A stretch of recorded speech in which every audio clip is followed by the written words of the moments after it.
Hi guys, welcome back to another episode. In this video, I'll be showing you the ways to deposit in Zebpay. So in order to deposit or add money, you have to first of all log in and make sure that your account is verified. So here you could just go ahead and press the deposit button from the home page itself. And when you actually press the deposit button, then you need to go ahead and select the linked bank account that you wish to deposit the amount from. Select that.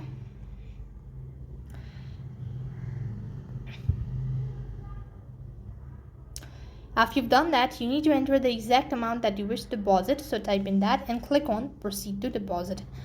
You need to move on to check your bank account. So go ahead and check your information and click on that. After you've completed with this procedure, then you need to upload the receipt of the transaction. So click on the plus button and then upload the image and click the continue button.